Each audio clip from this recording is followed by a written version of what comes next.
Good morning, Nigeria. I welcome you to another edition of Daybreak Live on Dominion Television, Ibadan. I'm Oluwayemi Adelak. And of course, this morning we'll start with the Daybreak gist. Peter Obi demands 5 billion naira, an apology from Kenneth Okonkwo, his former spokesperson, over something, I think, an allegation, defamation allegation. And that's what we are starting with this morning. And Amanu point into the next conversation, which is a big story. And on the big story today, June 14th, just about 3 days to this time, is the World Donor Day, and we have to talk about that particular conversation. One drop of humanity, give blood, save lives. That's exactly the conversation on the big story, just right after the gist this morning. Exactly, and after the big story, we come back on set to see our BYE on the show. Let's start with the Daybreak gist this morning. Good morning, Hanu. Yeah, evening. Exactly. And so what we have for the Daybreak just says that Peter Obi is demanding 5 billion naira, and of course apology from his former spokesperson, which is Kenneth Okonkwo. And then because he considers certain things that Kenneth said on national TV untrue. And what did Kenneth say? He said that Peter Obi, alongside some party leaders of the NDC, collected 10 million naira bribe from aspirants in the Southeast, apart from the expression of interest fee that they all paid. And then, Peter Obi said this is very untrue, so he should not go on national TV to say certain things about him. And according to Peter Obi, this is not the first time that Kenneth will go on national TV to say certain things that he consider untrue about him. And then Kenneth responded by saying that, why should anyone want to take anybody that worked for him as a spokesperson to court, or even demand that level of money, that amount of money from him? And then he said if Peter Obi decides to pursue this further, he's willing to release some information that he acquired while he works for Peter Obi. So we don't know what will play out in the next few days, because the lawyers of Peter Obi wrote a letter and sent it to Kenneth Okonkwo. Send 5 billion naira to the account, and of course apologize publicly on that thing that you said on national TV.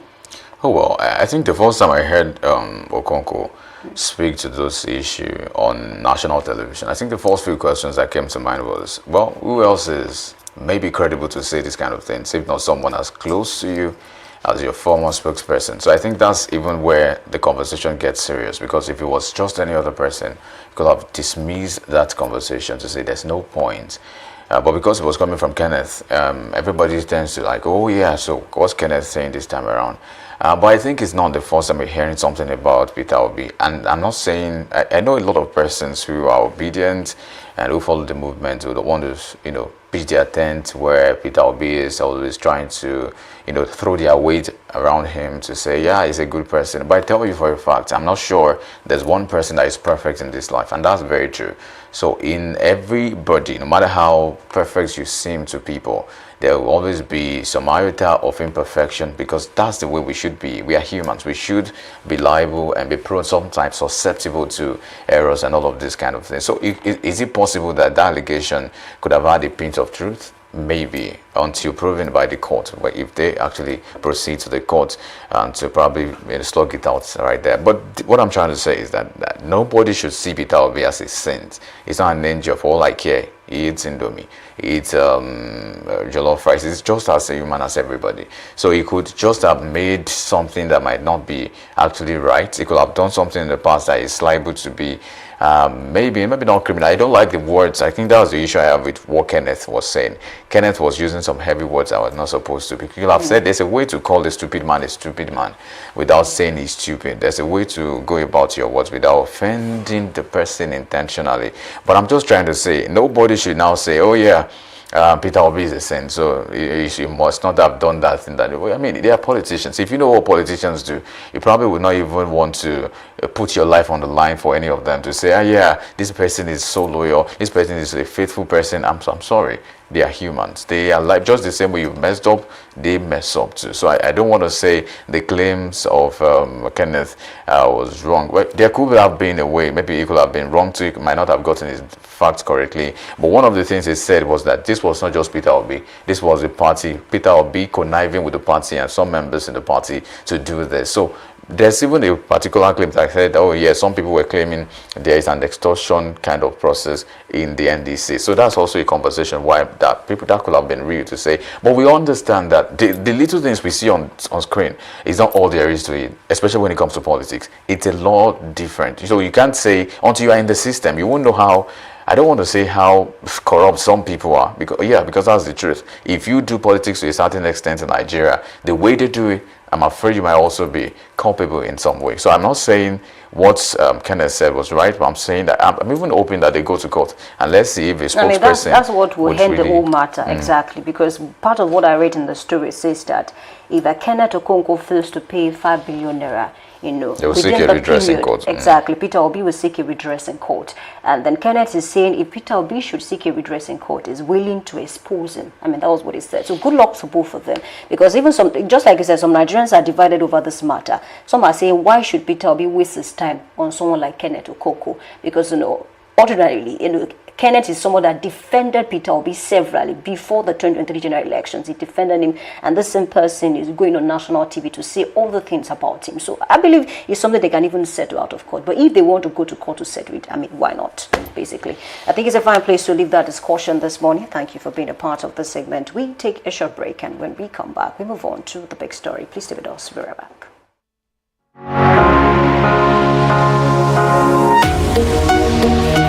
Live from the heart of the action. Welcome to the nerve center of Next Level Broadcasting.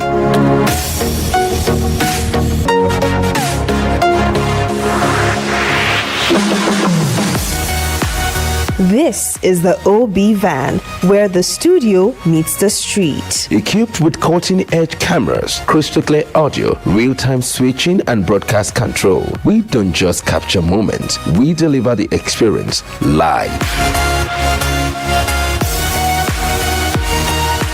Anywhere, anytime, from stadiums to red carpets, breaking news to buzzing festivals, weddings, birthdays, and all sorts of ceremonies. We bring the world to your screen in real time. It's not just a van, it's a complete mobile production house, a command center, a broadcast beast. This is more than a broadcast. This is the OB van difference.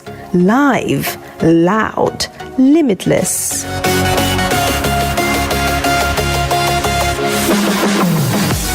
Ready to go live? Like never before. Book the OB van today and take your event to the world. One powerful broadcast at a time.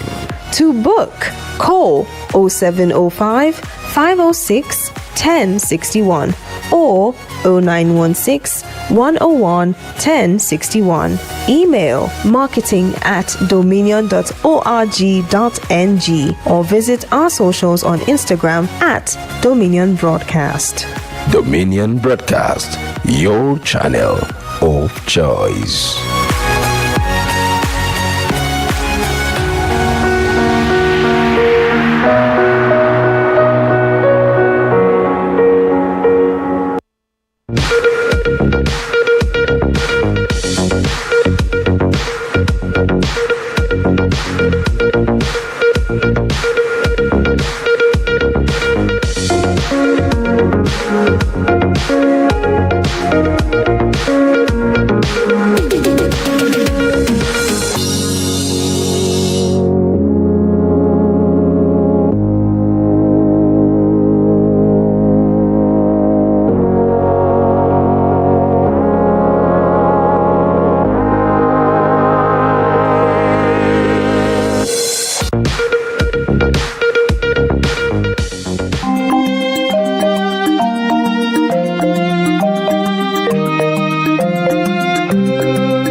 We thank you for staying with us. And now to the big story. The conversation is something we should have, especially now in the country. Today is 11th of June 2026, but just in 3 more days, which is, of course, I guess it's 14th of June 2026 will be the World Donor Day. Something to be celebrated across the world, not just celebrated for the awareness sake. People need to know certain things. But you're welcome to the big story on Dominion Television, Ibadan. Everyday lives are lost, not just because of treatment alone, but because treatment is unavailable in some cases. But because blood is also unavailable, is why we have loss of lives across the world. From accident victims to mothers during childbirth, children with sickle cell disease, and patients undergoing surgery, the need for safe blood remains critical. And today, we examine how voluntary blood donation can save lives and why it must become a culture rather than emergency response. And joining us for that conversation today are representatives of the National Blood Service Agency, NPSA, Abel Abu, who is the head of administration this morning. Good morning to you, Abel. Good morning. Good morning, our viewers at home. And of course, Alex Faktohi, Assistant Chief Medical Laboratory Scientist, joining us this morning. Good morning to you, sir. Good morning, sir. It's good to have blood people in the house. I think maybe I might need to get some blood before I finish up today. So let's get into the conversation, quite honestly. Some people would ask the first question that, why is it necessary to donate blood? And I'll start with you, sir, if you would like. People ask, why is it necessary to donate blood? That is a very good question. Why is it necessary to donate blood? We know that presently there is improvement in science, and there is a great improvement in technology as well. But for the fact that science and technology have so much improved in our time, science have not been able to tell us that we can give the blood of animals to human beings. And technology have not been able to provide a machine that produces blood. So these are impossibilities in science. So any blood that is utilized by a human being must be blood donated by a human being. So why it is necessary to donate blood? Every human being that we see that fall into the category of being in need of blood, it is another human being like them that can actually give them help. And in the wisdom of government, that is why government put up the National Blood Service Agency as an organization that will be in charge of anything called blood in Nigeria. Ensuring that we have safe, which is important, not just blood, ensuring that we have safe blood and that we have adequate blood for the population. Sorry, I'd like to pick up on that. So what's safe blood? Why is it any different from any other blood? That is a very good question. Not every blood that you see is safe. And when you say something is credible, it is only safe blood that is fit for transfusion. And there are factors, there are things that make blood not to be safe. So to a layman, once they see blood, they concluded that a safe blood, when someone donates a pint of blood, that pint of blood is not still fit for transfusion. That blood must go through process, the screening process. So at the National Blood Service Agency, we have to screen for HIV-1, HIV-2, hepatitis B, hepatitis C, syphilis. When the blood is free from all this is what we call transfusion transmissible infections. When the blood is free from this, however, the blood can be free from it if the blood is not kept at the right temperature. That blood may not still be fit for transfusion. So all these factors must be met before a pint of blood is classified. And the plan of government is that not just giving blood to people, it is blood that is safe to be given to Nigeria. I think I'm enjoying this conversation because I think I like the way you're explaining it. So even me as a layman can understand that blood transfusion and clean blood, and I can tell the difference. But again, let's go to Mr. Alex Fatoki. I know a few misconceptions. I know people have misconceptions why they don't want to donate blood. I've even seen people, I don't want to go into, but we have some religious sect who says you can donate blood, they don't receive blood and all of that. But help us get into the misconceptions. Why are some of the biggest misconceptions or fears, what are them that they are preventing people from donating blood in your experience, your line of work and your experience? What do you think are major misconceptions, maybe the things that people are saying that might not be true based on your expertise? Okay, thank you. We've seen this religious dichotomy, you know, people trying to force on people their own belief. You understand? They tell you, my own religion, we don't get transfused. You understand? I think whatever you believe, it's your personal belief. It shouldn't be forced on other persons. Take, for example, a woman is pregnant and she's been booked for surgery. Now, will you say your religion forbids surgery and you allow your wife to die? I think we need to recalibrate. Okay, you don't want her to get transfused. And just as my partner said, he said, there is no other way we can manufacture this. You can't give the blood of animal. It has to be a human blood. So why the arguments? Why don't you save life? The essence, the goal of NBSA, just as he has put it, is to provide safe, affordable blood to the populace. Some persons will tell you, you know, especially the illiterate, so to say, you know, they will tell you, I don't have enough blood. You're asking me to donate. You know, just like myself and you know, maybe sometimes in life you had used public transport. Any time you go into public transport, do you ask the driver, are you a Muslim or are you a Christian? Do you understand? I don't have. But if such fall into, let's say, road traffic accidents, when you get to the hospital facility, you don't even care how the blood was gotten. You don't care where the blood comes from. You will enjoy. You see, the fact that there is blood already on ground in the bank have saved a whole lot of lives. In the cases of emergency, imagine road traffic accidents and the sirens start blabbing, you know, rush people to the hospital. A drop of blood given at the right time could have just saved, you know, that person. So the misconception of I don't have enough blood, I cannot donate. You are just telling yourself lies. Okay, so Mr. Alex, let me bring it. Let me exfoliate it a bit more. If I am this thing, can I still donate? Because people fear that me that I don't even have enough. How can I give? Okay, let me shed more light on that. Do you know that as lanky as you are, you can weigh 80 kg, while somebody that is so plumpy, so can even weigh maybe 65. You know, when you talk about weight and all that, it's the bone mass. You understand? Now, you can have enough blood, but you know, you can't say that, or there's no way you can determine that except you go to the lab, except you come to a facility like ours. Before donation, sir, there's something we call pre-screening. That is before you donate.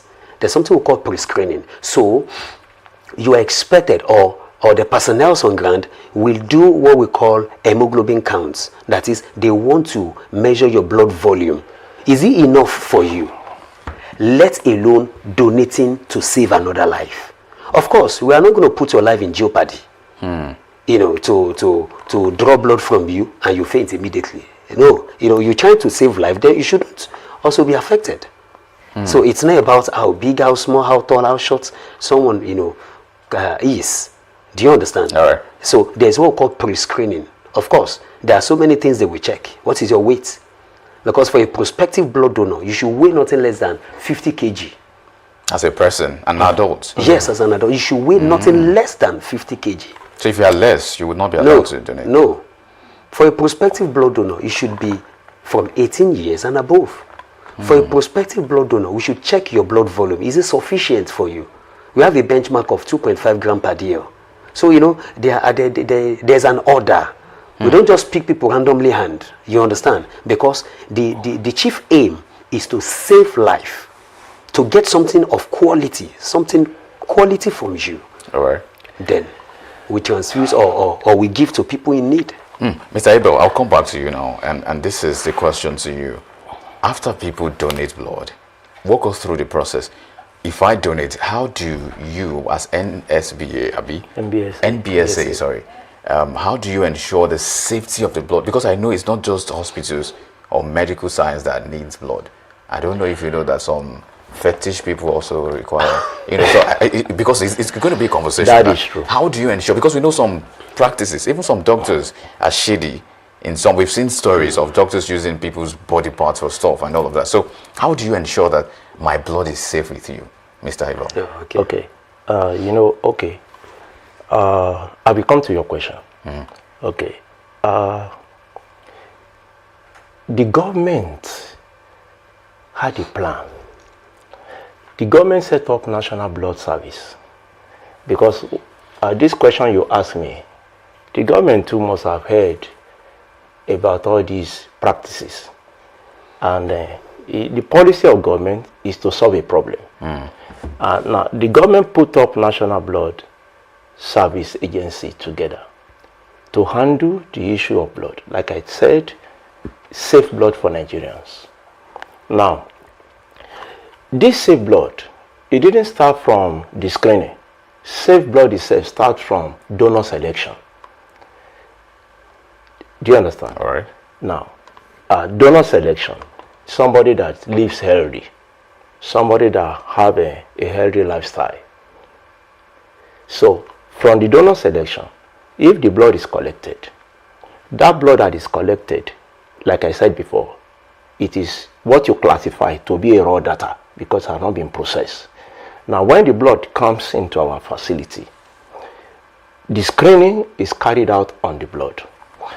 And the cold chain maintenance, the light is very important. If there is no light, for the blood to go in through a certain in that temperature, you need consistent power supply. So all those being provided for that blood. At the National Blood Service, we have a policy. From the donor to the recipient, we trace our blood. What do you mean trace? Trace. That is from the person that donated the blood. The blood go through our process of screening.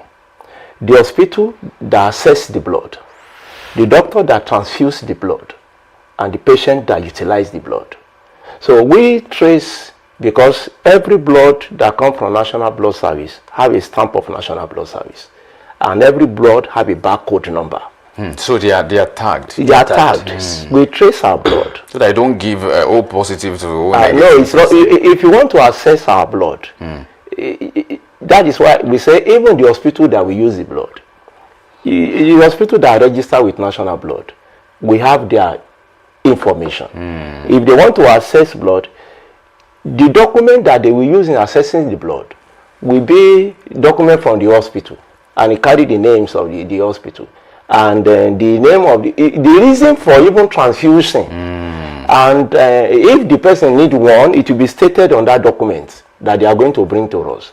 So blood that is coming out from the National Blood are safe, and the facilities we use for screening are advanced facilities.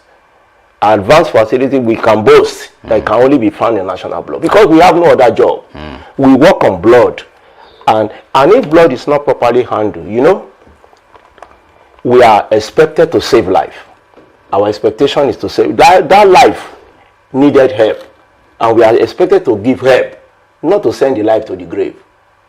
So our job is to save life, and that life must be seen to be safe. That is our job. I think you've made very valid points. But for want of time, I would need us to do, take here, take there, take here, take there. So let's do it quickly. Sir Alex, and this goes to you. Is there really a shortage of blood in Nigeria as we speak, or in the healthcare system? Because I know some people who probably donate almost, is it every 3 months? Or how do you? I think there's a time. Once you donate, you cannot donate again immediately, maybe after 2 days or so. So I know some people do. Is there really a shortage in the system? Of course, there's a shortage in the system, but it can be better. It can be handled. How do I mean? And it is one of the reasons why we are here today, to advocate, to speak to the general populace, to campaign to people, to learn, to cultivate, normalizing voluntary blood donation. Of course, no one is immune against eventualities.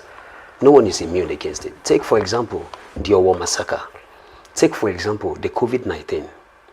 There's this saying among the Yorubas, you fetch water before tests. It's not until you are thirsty that you go around looking for water. That's being proactive. You understand? We have to be proactive. There should be enough blood in the blood bank. Around this time, last 2 years, there was this policy, organization started, like 1 million blood in the bank. Of course, we are working towards it. Like, if there is any issue anywhere, there should be a place, there should be a blood reserve where we can immediately, how many casualties do we have? Do we have up to 350? Then we go. Nigeria will get there. Of a truth, there's shortage, but we can improve. And that's the reason why we are coming out every year, every June 14th, the whole month of June. We go around campaigning from one radio station to TV station, advocating. Please come donate, because nobody is immune. Someone wanted to cross the road, and before you know, a brake failed, road traffic accident, rushing the person to one hospital facility. Someone in the theater needs blood. Someone having terminal illness needs blood. And let's be frank with ourselves. The number of persons that come out to donate is far lower. That's the truth. It's far lower. Based on what you've seen. Yes, statistics. It's far lower compared to people that, we have this lackadaisical attitude in Africa. Since it does not concern me, since it has not affected me, I won't see the reason. Do you understand? So we should cultivate it as an habit. Everybody should see it as a clarion call that, my blood is going out to save someone I don't even know. Many persons have benefited from this thing. They get to the hospital, they don't even have a relative that will donate. But because someone has donated, imagine that person didn't donate that month. Would you have gotten the blood? Health also has to do with time. The time you needed for that transfusion, if it is not there, anything can happen. I mean, that's a valid point. As you were saying, I was trying to imagine why some people said they will not donate. I remember, I don't know if you have specifications as to maybe a lifestyle that is not donatable, so to say. There are people who cannot donate. For example, I remember there's a saying about Cristiano Ronaldo. They said he donates almost frequently, and that was why he did not have a tattoo. So if you have a tattoo on your body, can you donate? Before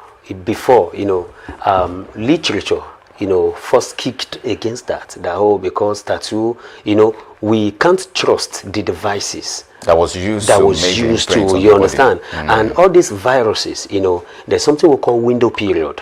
Before it can be so evident, in the body that, this person is HIV positive, it can take 3 months. You understand? There's something we call window period. It might not appear immediately. You understand? It is being incubated in the body and all that. But the advent of modern technologies, just as my partner spoke the other time, we have sophisticated equipment. Example is Kobasi 402. We have Architect I-1000. We have a whole lot of facilities that can peak. That can peak. Of course, the standard for World Health Organization is ELISA. But of course, we have that, and we have several modern equipment that can pick a virus. I think I should join your party, because this equipment you're saying, I will get back to you now. Maybe you just round it off with that. Let me just ask the question. There are more, yes, you can still touch on that, but let me first ask you this. There are more youth in this country, Nigeria. About over 60% is made up of youth. And I know many youth are still saying, what's there? Why should I donate blood? They don't even care about this. But I want you to look into the eye of the person that you're speaking to now. Speak to one youth or two or three or many and tell them why they should also be part of this. Like I said, at the National Blood Service Agency, we work on behalf of the voiceless Nigerians. who aspire to be great. We have many of our youth that are in high institutions, doing well, but there are people that they themselves aspire to be in high institution. They aspire to do well, but the only deficiency they have is their head system, which is not their fault. Now, these voices are voiceless in Nigeria. We are the face of these voices, and we are encouraging the youth in Nigeria because there is no policy, this policy of government concerning blood donation. That policy can only be run effectively by the youth because they have the age on their side and they have the population. The number, yeah. They have the number, they have the age, and they have the strength. And that is why we are speaking on behalf of these Nigerians that needed help. What we are saying, the help they require is what someone is about to destroy. And we say, don't destroy it. You can use it to save a life. Because whether you make up your mind to save life or not, you will destroy the blood. Instead of destroying it, there is a life that actually needs it to have another opportunity to be alive. So collectively, let's join together to save life. I think you wanted to double up on this point. The question you yes. ask, that the population that are donating and the work people are being concerning the blood requirements in Nigeria. You see, there is what we call a blood pool, a donor pool. In that donor pool is like a circle. In that circle, you have various levels of people that are donating. And every day, that circle is leaking. It's leaking because there are some of our donors that they got to the age of 65. When they are above 65, they cannot continue with donation. So they are leaving the pool. There are some of our people that are donating, they are donors. But unfortunately, at a point in time, maybe they travel out of the nation. They are leaving the circle. And there are people that they are donor, and it got to a time, maybe they lost interest. Maybe because of the economy. They lost interest in donating. All these people are leaving the donor pool. And that donor pool, we must bring in people. As we are bringing people, people are coming out. It's a process. And that process, that is why every opportunity we have, we sensitize Nigerians to come into this vision, buy into this, save a life. You can actually, with one pint of blood, you can actually save three people. Lives, yes. So every day we recruit, and that is why we are here again. You know, I could have asked a question which is about the current reality in the country. It's, the current state of poverty and some of these things we have in the country. Some would say, I don't even have food. I've not eaten since yesterday. You want me to donate? I know you give, I don't know what you call it. Refreshments. You give refreshment for them, but we could also engage that, but that would be on another day or conversation. But let's have you speak to institutions, media houses, and some other partners that you think should join in this movement so we can actualize the dream of the NBSA. Yes. Okay, so speak to that. Thank you. We make an appeal to all media houses. Thumbs ups to Diamond FM, who has really, Dominion Television. Dominion Television, rather. To Dominion Television, thumbs ups to you. Thank you for having us this morning. Thank you for having us this morning. It's been a wonderful time here. And I want to, make our voice known and heard in the city. All radio stations, television stations, institutions, universities, colleges, you have the youth. You have the youth, Well, first, we go around institutions, to make advocacy, to talk to youth, come donate and all that. You don't have to be scared. A young man can donate 4 times a year, every 3 months. So if you donate today, you have a whole lot of time to rest, feed well, drink well, and be okay. For the ladies, because of their menstrual cycle, you have you donate 3 times a year, every 4 months. So you have enough time, to recuperate. You understand? And also churches. I would like to make an appeal to our religious organization, churches and mosques. We from the altar, from the pulpit, we can always tell our people it is good to save life, because you don't know who else can be in the line, that will be in need for blood transfusion. So we make appeal to every organization, to help us speak out to young minds, and we know Nigeria will be a better place. Mr. Abel, Mr. Alex, thank you very much for sharing your wonderful insight on this conversation. And of course, that's where we wrap up today. But the message is clear. Blood cannot be manufactured. It must be donated. And for every voluntary donor, you have the power to save the lives of people. You have the power to give hope to families and in moments of crisis.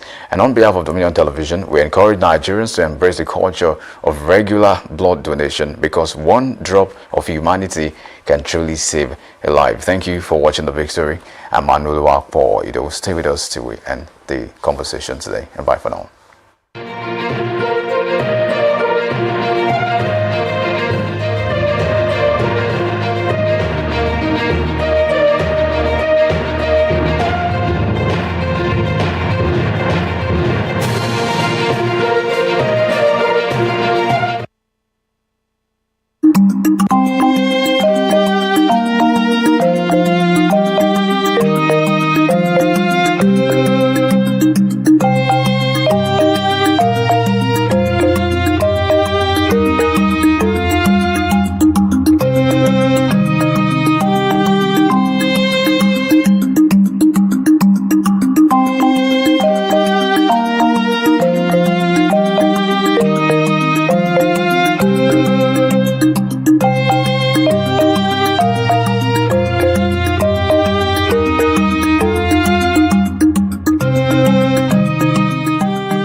Live from the heart of the action. Welcome to the nerve center of Next Level Broadcasting.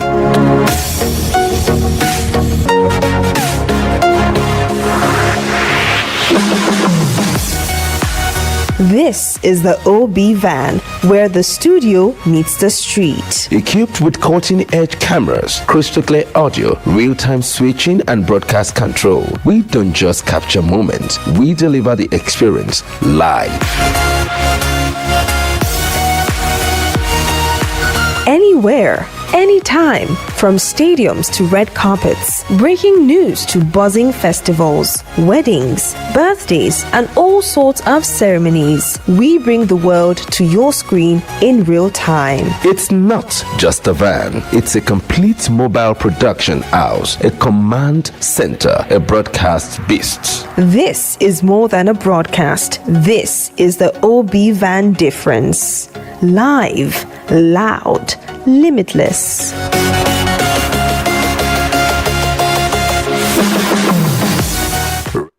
Well, thank you for staying with us. Of course, I have to say this to Yemi. You need to donate blood. I'll think about it. No, it's not thinking something. It's something you have to do. Yeah, I'll think about it. We need to go this morning. Big thanks to you for being a part of today's edition. My name is Uluwayemi Adela. See you tomorrow. Bye for now. And I'm saying one donation can save a life. So save a life today. My name is Andulu Akpoido. Bye for now.